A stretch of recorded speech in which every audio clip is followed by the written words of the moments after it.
गुर्दे में पथरी बनने की क्या वजूहात हैं? क्यों बनती हैं पथरियां गुर्दे में? पत्थर तो बाहर महंगे हो गए हैं, ये गुर्दे में क्यों बन रहे हैं सर? गुर्दे के पत्थर भी महंगे हो गए हैं बड़े महंगे ऑपरेशन और बड़ी महंगी चीज़ें आ गई उसके लिए। लेकिन इसका ना देखिए, गुर्दे में जो पथरी की वजूहात है ना, इसको समझना बड़ा ज़रूरी है। गुर्दे के देखिए बीमारी बहुत पुरानी है। अगर मिस्र की मम्मीज़ के भी ब्लैडर देखे जाए ना, उनमें भी पथरियाँ आती हैं तो ये इंसान के साथ बड़ी देर से पथरी चल रही है। लेकिन गुर्दे की पथरी का इलाज, जो बचाव आसान है, इलाज महंगा है। बचाव कैसे आसान है? देखिए आपके यहाँ शुगर बड़ी आम होती जा रही है। शुगर के साथ यूरिक एसिड बड़ा कॉमनली बढ़ जाता है। हर बंदा, दूसरा बंदा कहता है मुझे यूरिक एसिड हो गया। अब सबसे आम तौर पे हमारे यहाँ यूरिक एसिड की पथरियाँ, फिर कैल्शियम ऑक्सैलेट पथरियाँ। हम लोग चाय बड़ी पी रहे हैं, काफ़ी बड़ी ज़्यादा ले रहे हैं, ठीक है। चाय का तो बहुत आपको पता है इस्तेमाल बढ़ता है। तो ये हमें खुराक के अंदर देखना होता है कि ये जो कैल्शियम ऑक्सैलेट स्टोन है, क्या ये खुराक से तो नहीं आ रहे? हम काली मिर्च का बड़ा इस्तेमाल कर रहे हैं, हम चॉकलेट्स का इस्तेमाल कर रहे हैं, तो ये ऑक्सैलेट रिच जो डाइट खा रहे हैं, इससे पथरियाँ आ रही होती हैं। फिर ख़वातीन में एक मरतबा इन्फेक्शन हो गया गुर्दे का, ठीक नहीं हो रहा, वो पथरियों की वजह बात, ट्रिपल फास्फेट जो पथरियों की वजूहत बन गई।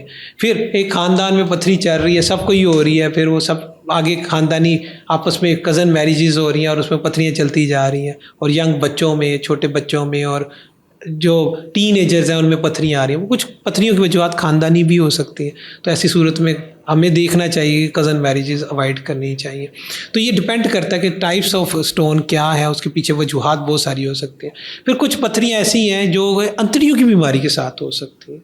अंतड़ियों में, पखाने में खून आना, जो ख़ास तौर पे जिसको क्रोन्स डिजीज़ या अल्सरेटिव कोलाइटिस कहते हैं, अंतड़ियों की सोजिश की बीमारी जिसे उर्फ़ आम में कहा जाता है, उसके साथ बहुत ज़्यादा है। फिर सीलिक डिजीज़, गंदम की एलर्जी है, उसके साथ स्टोन, कैल्शियम ऑक्सैलेट स्टोन बड़े कॉमन है।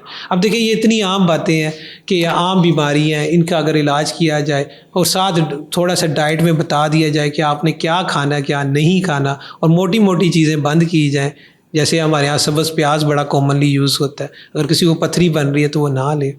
ऐसे इसी तरह जैसे शतूत है या बेरीज़ हैं, स्ट्रॉबेरीज़ हैं, इनका इस्तेमाल ना किया जाए तो बड़ा अफाका हो सकता है पथरियों को। कोई भी पथरी की टाइप है तो उसमें नमक कम से कम लें, कोला ड्रिंक्स ना लें, तो पथरियों से बचा जा सकता है।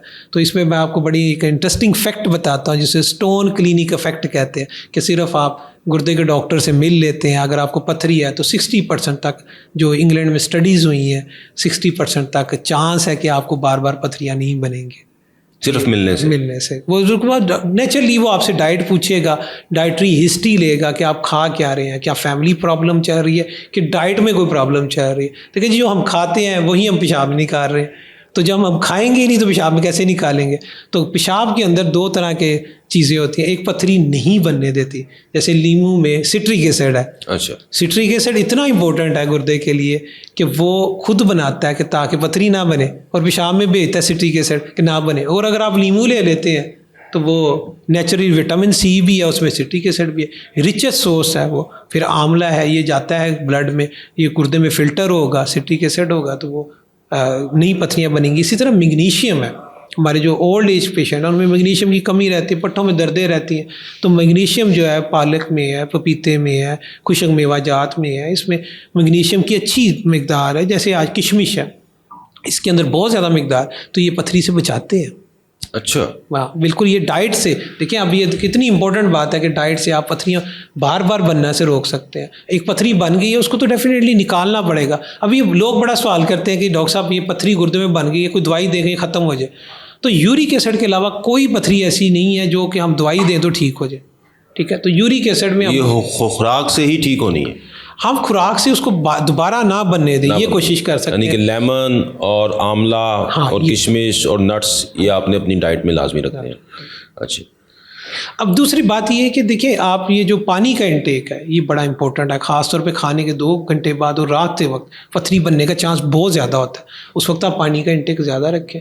अगर आपको पथरियाँ बनती हैं तो इतना पानी पिएं कि आपको 2 लीटर से ज़्यादा पेशाब आए, ताकि पेशाब ज़्यादा आए, फ्लो हो रहेगा तो कोई अंदर पथरी के ज़र्रात, रेत इकट्ठी नहीं होगी, और वो रेत इकट्ठी नहीं होगी तो पत्थर नहीं बनेगा। तो ये एक नेचुरल वे है कि हम इसको इस तरह से रोक सकते हैं कि पथरी ना बने।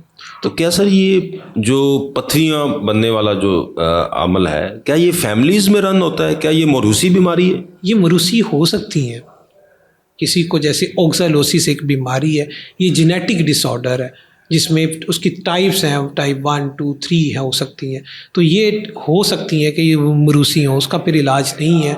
उसमें आप इनिशियली अगर उसको देख लेते हैं, डायग्नोज कर लेते हैं जेनेटिक एनालिसिस के थ्रू, या फैमिली में रन हो रहा है, आप इनिशियली टेस्ट करते हैं तो आपको सस्पेक्ट करते हैं कि ओक्सालोसिस है, तो फिर आप तो ट्रीटमेंट दे सकते हैं जिसमें विटामिन है, B6 का बड़ा रोल है उसमें, और दवाइयों का रोल है कि जो हो सकता है। लेकिन अल्टीमेटली आपको लीवर एंड किडनी ट्रांसप्लांट करना पड़ जाता है। सो अल्टीमेटली जो डायग्नोसिस के बाद ट्रीटमेंट तो वो है, लेकिन ये मरूसी हो सकती है। फिर कुछ मरूसी बीमारियां ऐसी हैं जैसे हाइपोसिट्रेट यूरिया, बगैर किसी वजह से पेशाब में सिट्रिक एसिड नहीं आ रहा। अब सिट्रिक एसिड ना आने की वजह ये है कि वो थोड़ा सा एक खलल हो सकता है गुर्दे के अंदर, तो उसमें हम मरीज़ को ये कहते हैं कि आप सिट्रिक एसिड फूड ले लें, जैसे नींबू है, सिट्रस फूड है, वो आप ले लें, अपनी डाइट का हैबिचुअल बना लें कि आपने नींबू का इस्तेमाल करना है। तो आप वो ना सिर्फ पथरियाँ बनने से रुक जाएंगे। देखिए पथरियाँ सिर्फ गुर्दे को ख़राब नहीं करती, ये आप शुगर ब्लड प्रेशर को भी दावत देती है कि आएँ और ख़राबी पैदा करें, क्योंकि जिस्म के अंदर सोजिश बनना शुरू हो जाती है। सर तो सर इसका अगर पथरी बन गई है तो क्या बग़ैर ऑपरेशन के पथरी खुद ब खुद ठीक हो सकती है? अच्छा देखिए, इसमें ना दो बुनियादी चीज़ें समझना बहुत ज़रूरी है कि टाइप ऑफ स्टोन, पत्थरी की किस्म क्या है, और वो लोकेशन ऑफ स्टोन, लोकेशन क्या है, लोकेशन क्या है। अगर तो ब्लैडर के पास पड़ी है और पत्थरी छोटी है तो फिर तो मेडिकली ट्रीट हो सकती है, ठीक है। लेकिन अगर पत्थरी बड़ी है और वो गुर्दे के अंदर मौजूद है तो फिर तो डेफिनेटली सर्जन का रोल है वो उसको रिमूव करे, चाहे वो लेज़र से करे, चाहे वो मिनी पिन होल सर्जरी के साथ करे, चाहे वो कैमरे के साथ एंडोस्कोपिकली करे, या लेज़र से करे। वो सर्जन का एक प्रॉपर असेसमेंट है। यानी कि अगर गुर्दे में है तो वो सर्जन उसको देखे, सर्जन की डोमेन में आ जाएगा, वो उसको आपको प्रोसीजर करना ही पड़ेगा। हाँ बिल्कुल। लेकिन अगर वो ब्लैडर में है या पेशाब के जो है वो पास आ गई और उसका साइज छोटा है तो उसकी मेडिकल ट्रीटमेंट हो सकती है। अच्छा, नेफ्रोलॉजिस्ट का फिर यहाँ क्या रोल है? नेफ्रोलॉजिस्ट का ये रोल है कि once stone has been removed, वो निकल गया, सर्जन साहब ने निकाल दिया, तो उसके बाद नेफ्रोलॉजिस्ट बैठे, पेशेंट से डिस्कस करे उसकी डाइटरी और असेस करे कि क्या वजह क्या रही स्टोन बनने की, और क्या इसको बंद किया जा सकता है, क्या इससे बचाया जा सकता है। तो मोस्ट ऑफ द केसेस में सिर्फ डाइटरी मॉडिफिकेशन ही होती हैं जिससे पेशेंट बार बार इस आर्जे का शिकार होने से बच जाता है। तो ये बहुत बड़ी ब्लेसिंग हो जाती है पेशेंट के लिए कि वो बार बार ना बने।